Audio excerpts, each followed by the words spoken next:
All right, welcome to another deep dive where we take something you're curious about and really kind of get to the core of it, and today we're actually looking at something really interesting. You've shared a resource with us that's a collection of 1,000 English sentences, and these sentences are designed for using in everyday situations. Yeah, it's a really fascinating resource.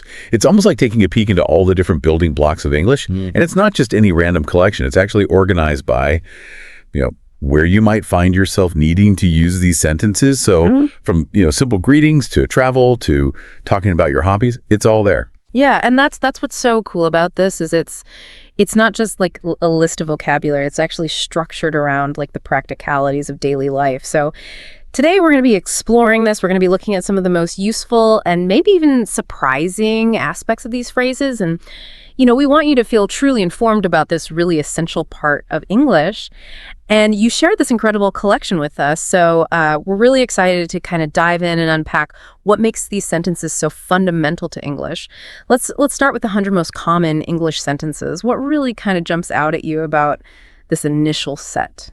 Well, it's amazing how, these first 100 sentences really do form the basis for almost any interaction you could think of. You've got the immediate kind of opening, hello, how are you? What's your name? It's almost universal.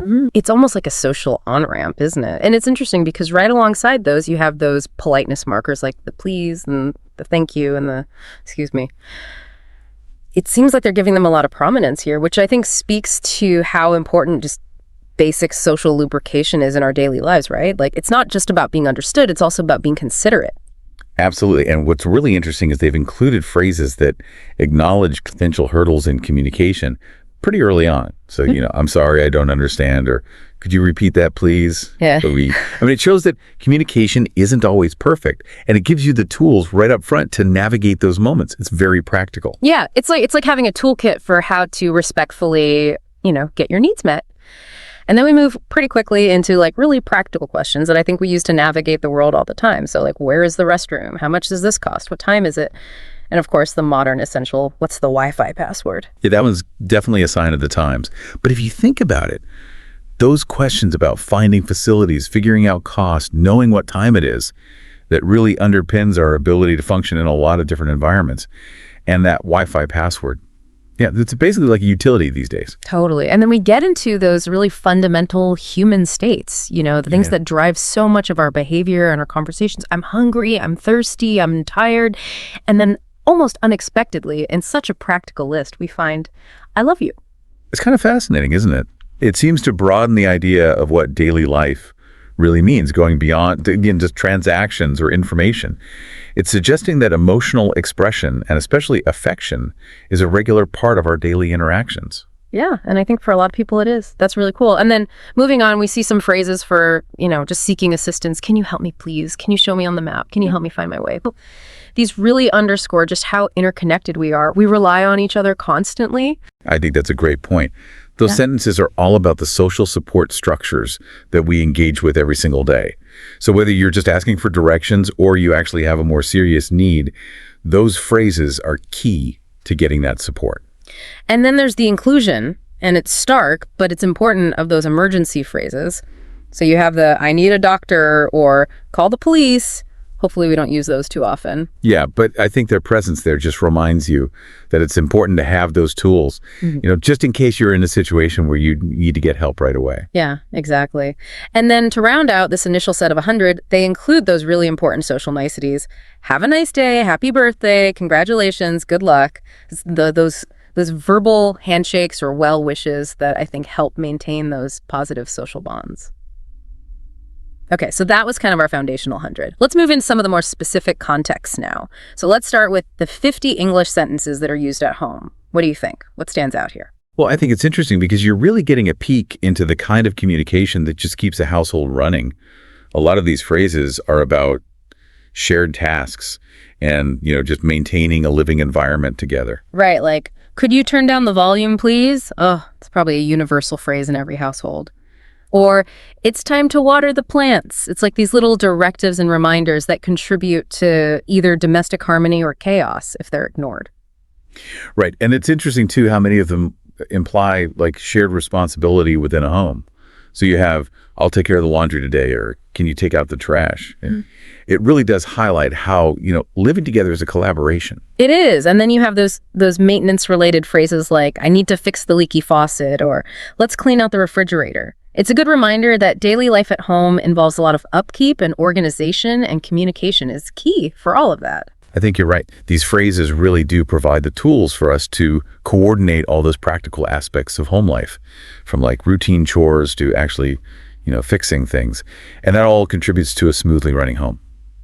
Okay, so let's move into a different environment now. Let's look at the 50 sentences used in class. Do you notice any shifts in the style of communication here? Well, yeah.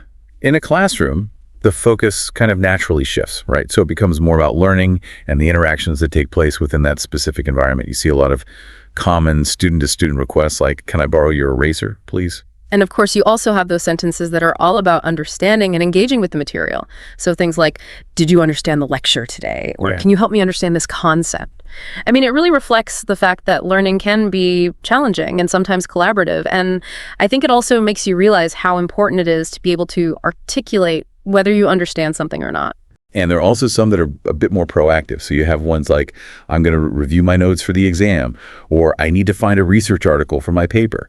It's almost like they're showcasing the student's active role in their own education. It's true. And then you have those more direct questions about, the academic setting. So like, do we have a group project this semester? Right. Or can you recommend a good study guide? It's like navigating that whole world of education. Absolutely. Now, they also have a category for 50 sentences that are used at school, which seems a bit broader than just in class. I wonder what distinctions they're making there.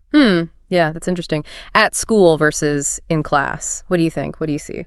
Well, I think the at school category kind of goes beyond just the classroom itself. So it starts to include the whole school community and all the different activities that might happen there.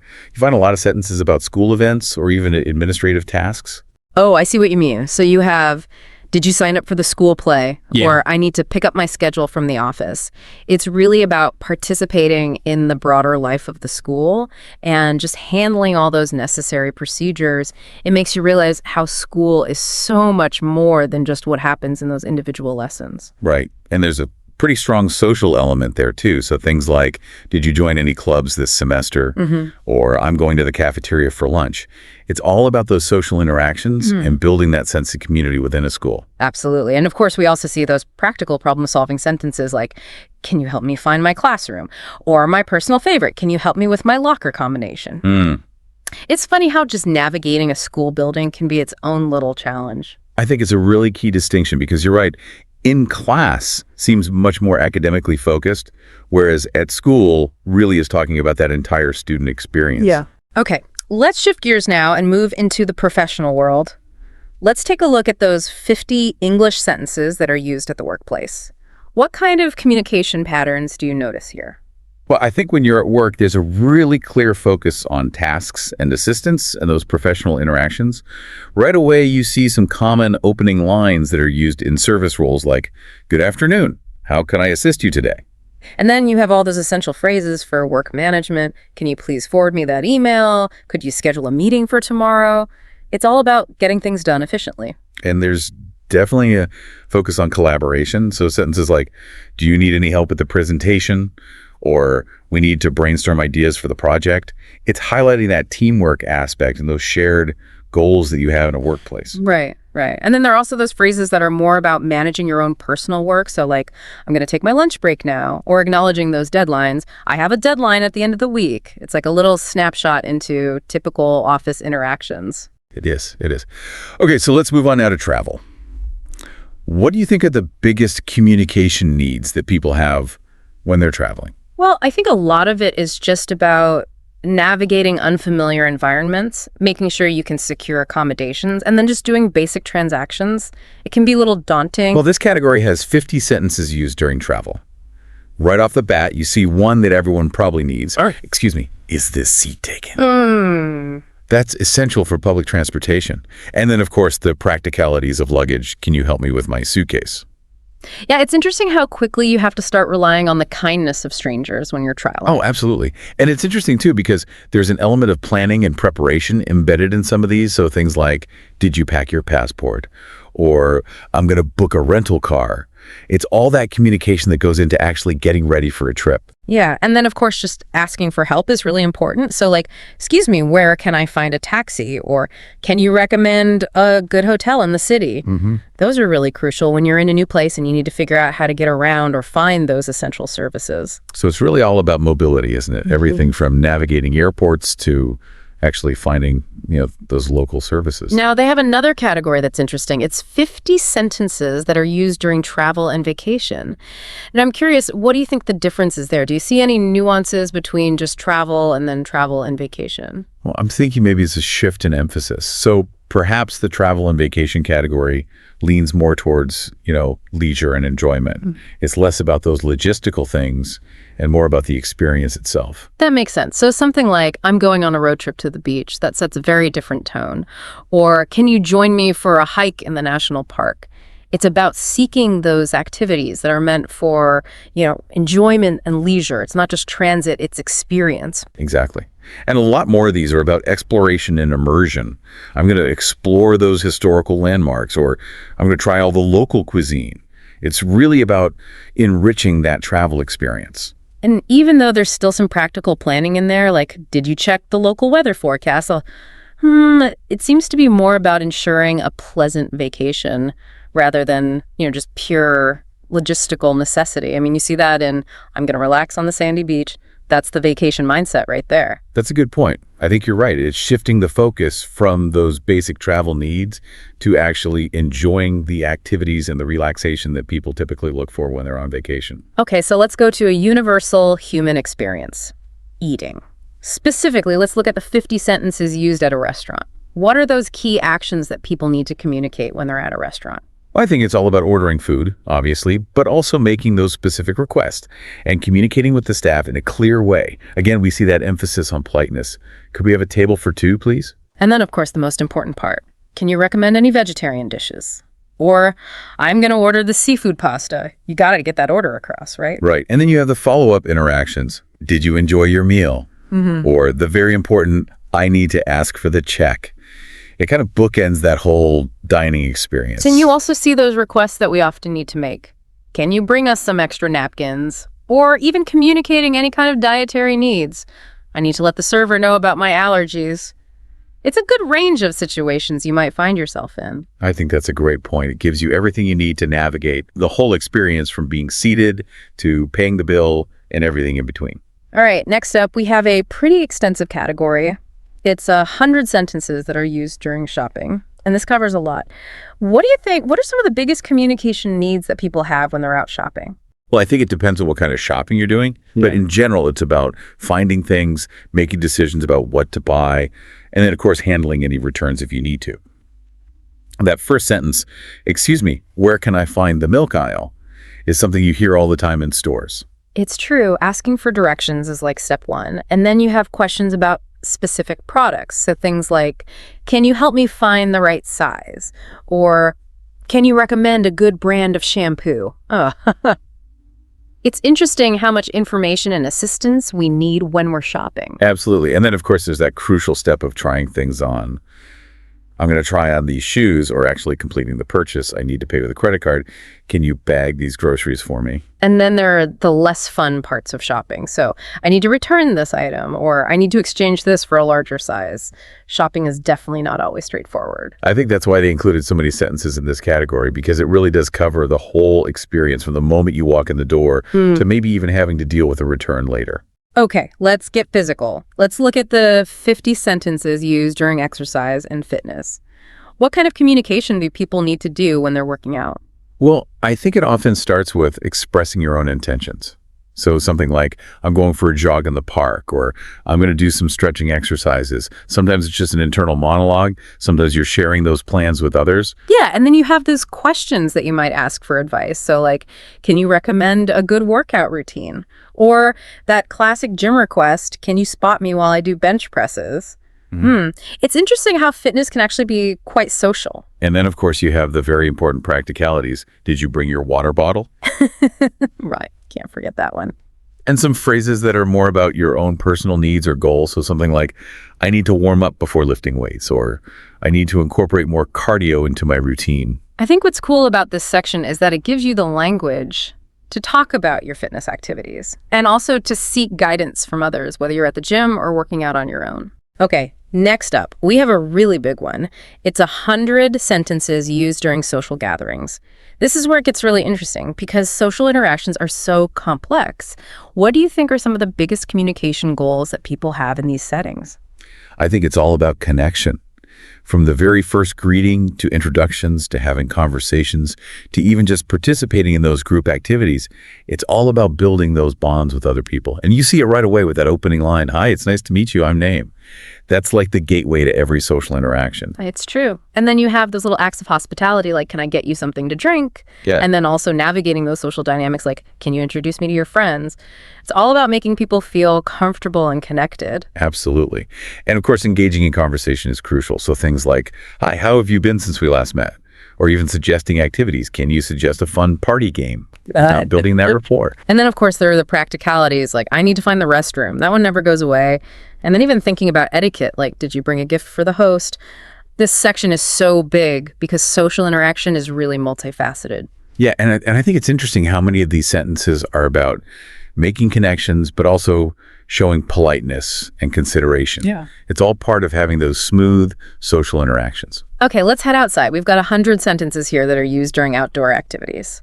Now, when you're out in nature, what kind of things do you need to communicate about? Well, it's all about nature and adventure, but also the practical side of being in those different environments. So right away you see, I'm going for a hike in the mountains.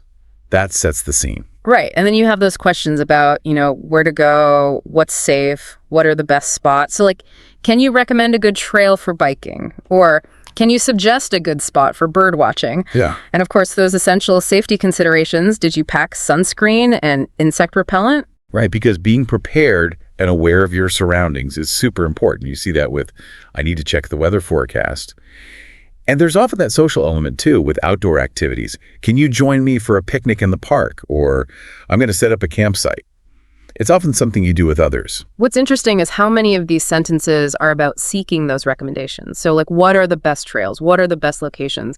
It really highlights that exploratory aspect of a lot of outdoor activities where local knowledge and those shared experiences can really enhance your enjoyment and safety. Yeah, I think that's a good observation. It shows that we really do rely on each other's knowledge when we're out in nature. We're constantly looking for those tips and tricks to make sure that we have a good time, but also that we stay safe. Okay, let's get a little more personal now. Let's look at those 50 sentences that are used during personal hobbies. When people are doing their own individual pastimes, what kind of language are they using? I think it really reflects our interests. So I'm going to practice playing the guitar. That's a pretty straightforward example of stating your intention. It's something you might say to yourself or to someone else. Right, and then there are often those requests for resources or recommendations. So, like, can you recommend a good book to read?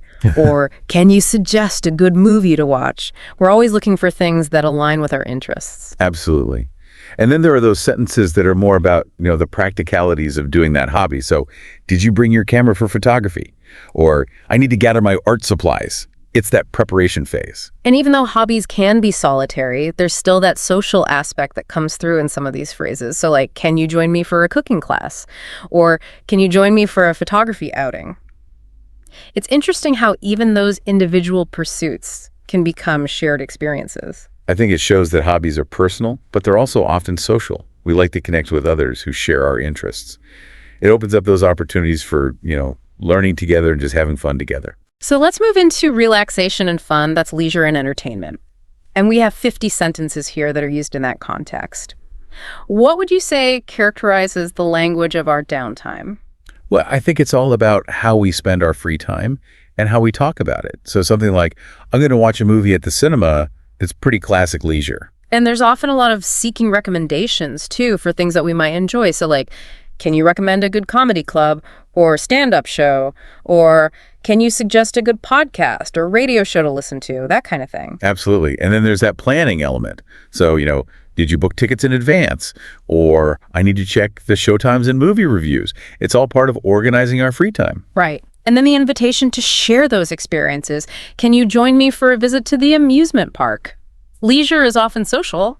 It is. And I think it's really interesting how much of this section is about getting those recommendations for enjoyable activities. Yeah. It seems like we really value those curated leisure experiences. It's like we want to make the most of our downtime, and we want to know what other people think is worth doing, right? Yeah, and I think it makes sense. We want to make sure that our free time is actually fun and rewarding. Okay, let's look at something that's all about giving back to others.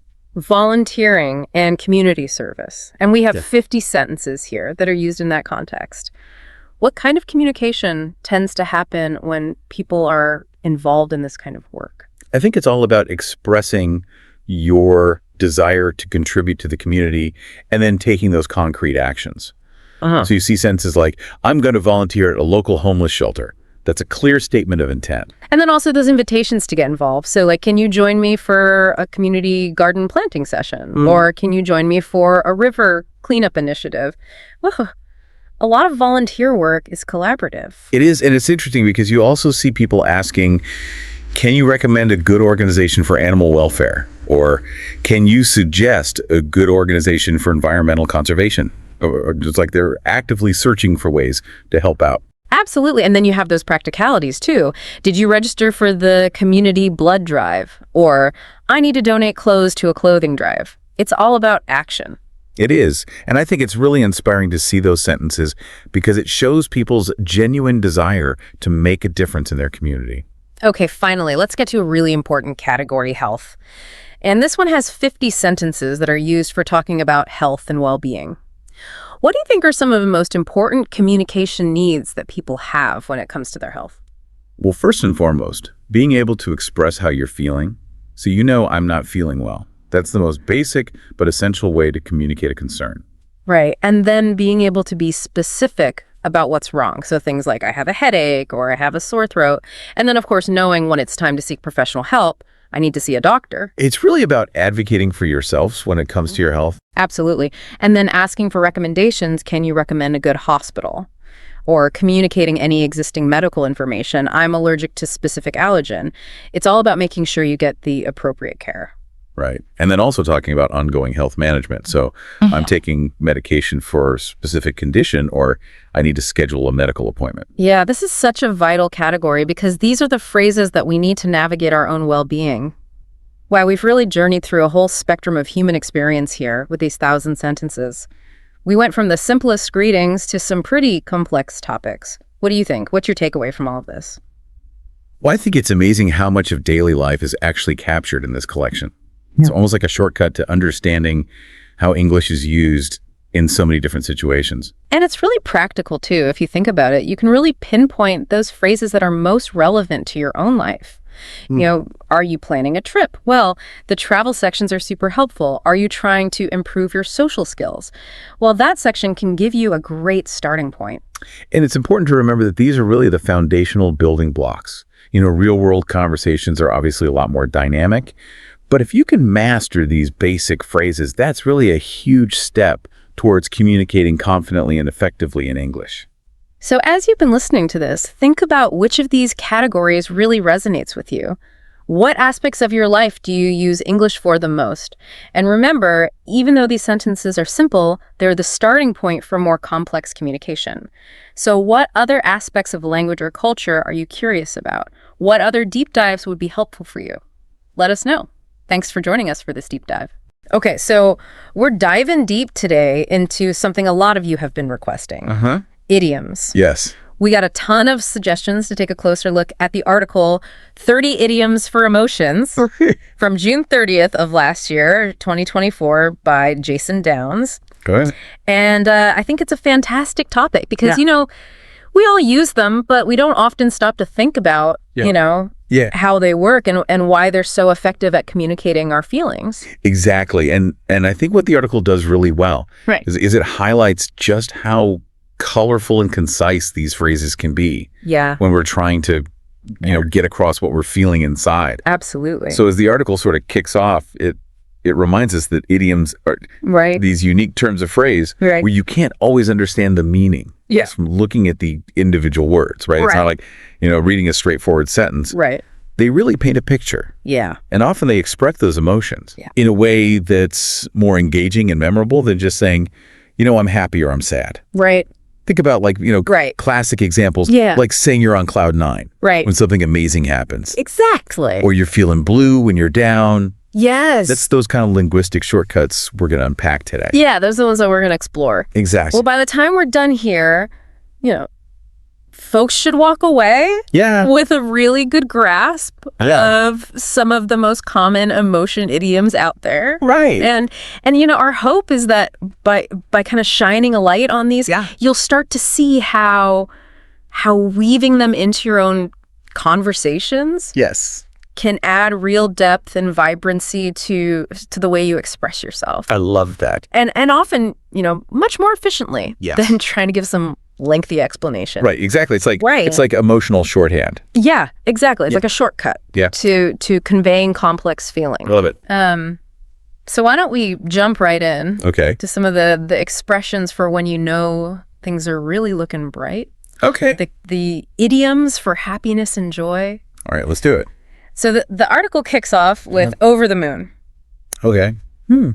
It means being extremely happy or delighted. Right. So the example they give is when I got an A+ on my test, Yes. I was over the moon. Yeah, and it really does give you that sense of pure elation. It does, doesn't it? Like you're just floating with happiness. It's that weightless feeling almost. Yes, exactly. And then we've got, jump for joy. Yeah, that one's pretty clear. Yeah, that one's pretty self-explanatory. Yeah. To be so happy or excited that you literally, You just got to jump up and down. Right. And the example the article uses is kids jumping for joy when school is canceled. Oh, of course.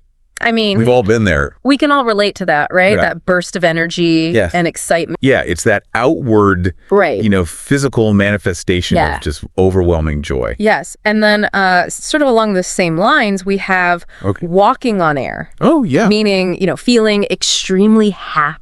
Happy or elated. Or elated. Yeah. Right. And they give the example of receiving a surprise gift. Right. And feeling that way. Yeah, it's that. It's that lightness and giddiness. Yes, it's almost like, Right. Gravity has no effect on you. Right. You're just floating. You're just gliding around. Yeah. And what's interesting to me here is how many of these early happiness idioms use this idea of being physically lifted I know. or elevated to represent that positive emotional state. Yeah, you've hit on something there. I think it's almost like happiness literally makes us feel lighter. Yes. Like those burdens we carry around that get lifted. Exactly. It's like a weight has been lifted. Yeah. Okay, so then we have a couple cloud-based idioms. Okay. We've got on cloud 9. Of course. And it's close relative on cloud 7. Right. Both meaning, extremely happy. Extremely happy. Euphoric. The example the article gives for on cloud 9 is the science fair winner. Right. And then for on cloud 7, someone getting a puppy. Oh, that's cute. Right, but it's the same. It's the same feeling, isn't it? It's the same sense of blissful contentment. Just a slightly different numerical destination, I guess, For this guy. Exactly. Which is interesting that both Cloud 9 and Cloud 7 signify that same intense happiness. Right. It makes you wonder, where did these phrases come from? Right.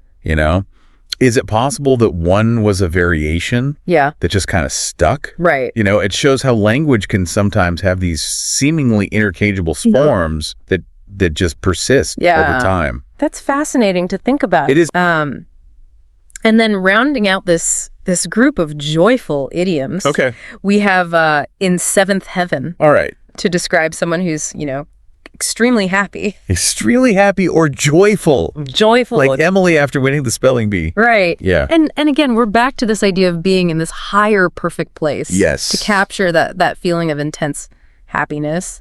It's interesting, isn't it? Yeah. So if we look at, all of these happiness idioms together. Right. We've got over the moon, jump for joy, walking on air. On cloud 9. On cloud 9, on cloud 7. In seventh heaven. In seventh heaven.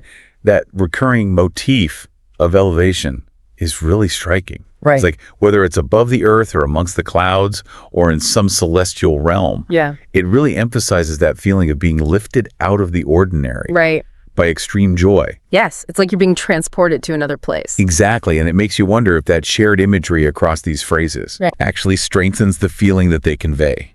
It probably does. I mean, it's that repetition of a similar concept that really drives it home.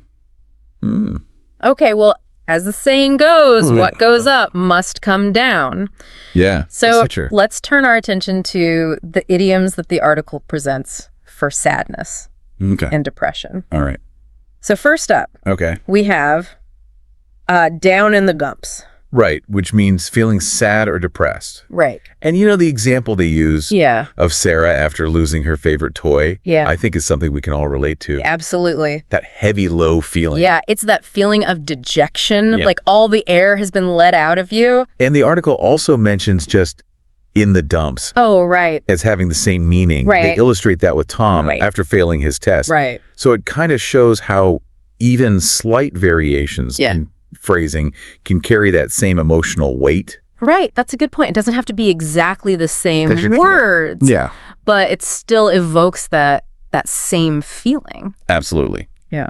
And of course, we can't forget feeling blue. Oh, yes. The classic. Right. Which the article actually highlights in the introduction as a classic idiom for sadness. Right. I mean, we hear that one all the time. All the time. And it's so evocative, right? It is. It paints this picture of melancholy, like the world has lost its vibrancy. It's like everything's just kind of washed out. Yeah, it's like you're looking at everything through a blue filter. Yeah. It's interesting how colors can be so strongly associated with emotions. It is, isn't it? And it makes you think. Right. You know, feeling blue is so common in Western cultures. Right. But, you know, I wonder if other languages use different color associations. That's a great point. You know, to express sadness or other feelings. Yeah. Are there other cultures that associate red with sadness or green with happiness? Exactly. I mean, that's something to ponder. Yeah, it really highlights how, you know, cultural understanding can be embedded within these seemingly simple phrases. Right. They're not just about the words themselves. They're about the cultural context. Exactly. Okay, moving on, we have cry one's eyes out. Okay. Meaning to cry excessively. To cry excessively or uncontrollably. Uncontrollably. Yeah. Right. And the example the article uses is Sarah when her dog passed away. And it's such a powerful and visceral image of deep grief. Yeah, it's that real physical manifestation of profound sorrow. Yeah, you can just picture it. Yeah. Then we have cry over spilled milk. Right. Which isn't about the act of crying itself. It's about more about that dwelling on past mistakes or losses. It's about that inability to let go of something. Yeah. And the example they give is, you know, telling a friend not to cry over spilled milk after losing a toy. Right. Which is a good reminder about the importance of perspective. Yeah. And letting go of what can't be changed. Exactly. Sometimes you just got to move on. Right. Exactly. You can't dwell on the past. Nope. So when we look at all of these sadness idioms together, down in the dumps, feeling blue, cry one's eyes out, cry over spilled milk, we see a whole spectrum of sadness. We do, don't we? Don't we? There's that general low mood of being, you know, in the dumps or feeling blue to the intense grief of crying your eyes out. Yes. And then that more reflective sadness of dwelling on the past. Yes. With crying over spilled milk. Yeah, it's fascinating how those different idioms can signal varying degrees of, you know, that broader emotion of sadness. Right. So they're not all created equal. Exactly. Okay, let's move on to some of those more agitated feelings. Okay. Nervousness and anxiety. Oh, yeah. Those are the ones I think a lot of us can identify with. Yeah, I think we've all been there. Yeah, for sure. So first up, we have on pins and needles. Okay. Which describes that feeling of being nervous or anxious. Often when you're anticipating something. Right. Often when you're waiting for something to happen. Yes. They use the example of Jenny waiting for her audition results. Yeah.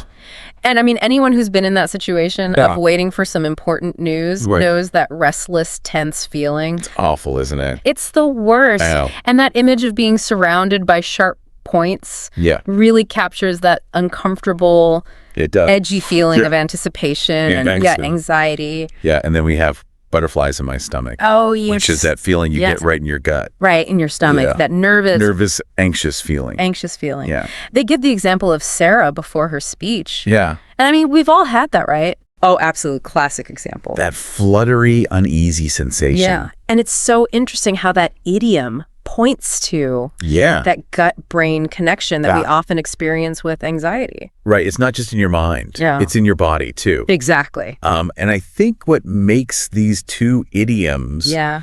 on pins and needles and butterflies in my stomach Right. so effective Yeah. is how they tap into those physical sensations Yeah. that so often go hand in hand Yes. with nervousness. It's like you can almost feel it. Yes, exactly. You can just Right. you can feel it in your body just hearing the phrase. It's that mind-body connection that language so effectively captures. That's powerful. It is. Okay, so Wow. let's talk about when those nervous feelings might escalate Okay. into something with a bit more heat. Oh, yeah. Anger. Anger. Let's talk about anger. The article gives us some pretty strong idioms Yeah. for this one. It does. First up, Hey. hit the ceiling.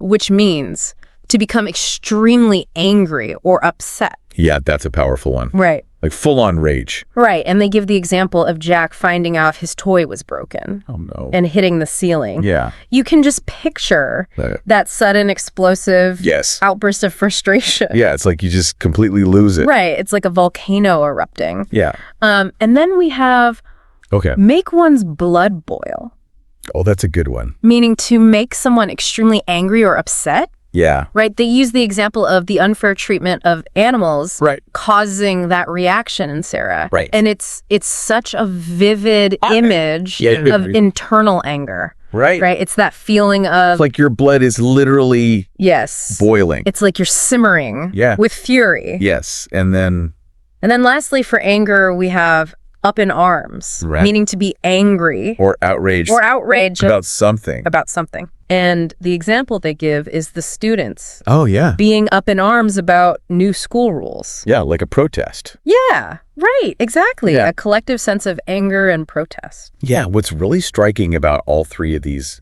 anger idioms, Right. hit the ceiling, make all the blood boil up in arms, Yeah. is the intensity Yes. they convey. Yes. They're not messing around. They're not messing around. This is serious anger. Bro, they're not just mildly irritated. Right. They're experiencing a strong, Yeah. often explosive level Oh. of anger. Yeah, you don't want to be on the receiving end of that. No, you don't. And it makes you think about how different idioms can signal Yeah. varying degrees of an emotion. More like a scale. Right, exactly. Yeah. Like there's a whole spectrum Yeah. of anger represented. Absolutely. Okay, so we've covered, the main emotional bases here. We have the big ones. The big ones, happiness, sadness, anger. Yes. But the article also delves into Idioms for other emotions and situations Right. that carry emotional weight. yes. So let's dive into some of those. Okay, let's do it. First up, Okay. wear one's heart on one's sleeve, Oh, yeah. which describes someone, Who openly shows Yes. their emotions or feelings. right, they're not hiding anything. Right, they're transparent. Yes, exactly. Yeah. The example they give is Sally. Right. Always expresses how she feels. Right, she's just putting it all out there. She's an open book. Yeah. And it really speaks to a kind of emotional transparency, Yes, doesn't it? yes. Like you're not afraid to be vulnerable Exactly. and let people see your true feelings. Whether they're good or bad, Exactly. you're just putting it all out there. Yes. Yeah. Then we have at the end of one's rope, Oh, yeah. meaning to be at the limit At your limit. of your patience or resources. Yeah, that feeling of just being completely stretched thin. Yes. Mentally, emotionally. Right. Physically. Right. Physically, yeah, you're just done. Yeah. And they use the example of Sarah struggling with that math problem. Right. I mean, we've all been there. Oh, we've all been there, haven't we? Where it's like, I can't I can't anymore. do this anymore. Yeah. I'm at the end of my rope. I give up. I give up. Yeah. And then we have, in stark contrast to that, we have Cool as a cucumber. cool as a cucumber, Yeah. meaning to remain calm and composed. Especially in stressful situations. Right, like when everything's going crazy around you. Yeah. The example they use is Sarah Okay. during the fire alarm. Right. And she's just Totally unfazed. totally unfazed. Yeah. Cool as a cucumber. That's the kind of person you want around in an emergency. that's the person you want by your side. Yeah, for sure. It suggests a real absence right. of strong negative emotion. Like they're not panicking. They're not panicking, No. even though things are chaotic. They're just cool. They're just cool, calm and Kinda. collected. Yeah, I admire those people. Yeah, me too. Yeah. And then we have, kick oneself, Oh, yeah. which means to regret. Regret or feel remorseful about something. Yeah. It's that feeling of If only. if only I had done things differently. Right. And they give the classic example of not studying harder for a test. Yeah, we've all been there. Right. Yeah. And it's that It's like beating yourself up. yeah, it's that self-directed negative emotion. Yeah. That feeling of, Yeah. if only I had made a different choice. Exactly. Okay, so Sure. then the article shifts gears a little bit. Okay. And it talks about idioms Okay. with figurative meanings Okay. that are related to social interactions, Social interactions. Okay. which often Yeah. have significant emotional undercurrents. They do, don't they? Right? Yeah. Because, so much of how we interact with others Right. involves is about emotions. Yeah. So first up, we have Okay. break the ice, Oh, yeah. which means to initiate conversation Right. or ease tension Or ease tension. in a social setting, Yeah. right? That's a good one. And they give the example of playing a game at a party, Yeah. which is a perfect example Yeah. of how to, kind of shift the emotional atmosphere Yeah. to something more relaxed, Or relax. more welcoming. Yeah. It's all about creating a more comfortable and open environment. Open environment for Yeah. people to connect. Yeah. Then we have bury the hatchet, Oh, yeah. which means To make peace. to make peace, Or reconcile. reconcile with someone after a disagreement. Right. Right. After a conflict. It's that conscious decision to move on from the conflict, Yeah. which is so important Yeah. for resolving negative emotions Yes. and maintaining relationships. It's crucial, isn't it? It's absolutely crucial. For keeping those connections healthy. Right. If you don't bury the hatchet, Oh, yeah. you're just going It's going to fester. it's going to fester. Yeah. And it's going to poison the relationship. Absolutely.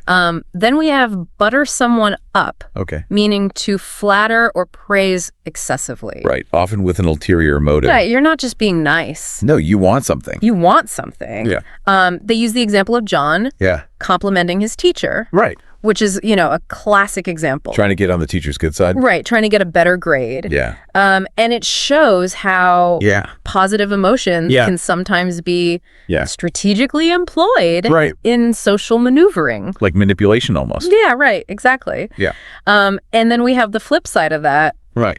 rub someone the wrong way, Oh, yeah. meaning to irritate or annoy someone, Right. not necessarily intentionally. No, not always. Right. Sometimes it's just. Sometimes it's just a personality clash. Yeah. They give the example of Sarah's tapping bothering her classmates. Yeah. I mean, we've all been there, We haven't we? right, where Yeah. we've either been the one doing the tapping or the one being annoyed by it. Or the one being annoyed by it. Right. And Yeah. it's about unintentionally Yeah. causing negative feelings in someone. It's those little things. Yeah, it's the little things. Yeah, that can just. That can drive you crazy. Oh, I know. Right. Okay. Okay. So then the article moves on to Right. idioms related to Okay. handling consequences. Handling consequences. Okay. So we have face the music, Oh, yeah. which means to accept the consequences. Right. To accept responsibility Your actions. for your actions. Yeah. Right. You got to own up to what you did. Yeah.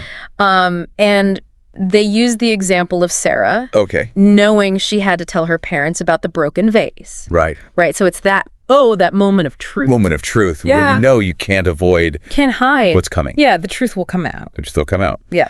And then we have throw in the towel, Okay. meaning to give up or surrender. Yeah, to admit defeat. Right. Yeah. The example they use is Sarah giving up on fixing the broken toy. Right. And it can be linked to, Yeah. feelings of frustration, Frustration. discouragement, Discouragement. defeat. Yeah, like I've tried everything. Right. It's not working. I'm done. I'm done. I'm throwing in the towel. I'm throwing in the towel. Yeah.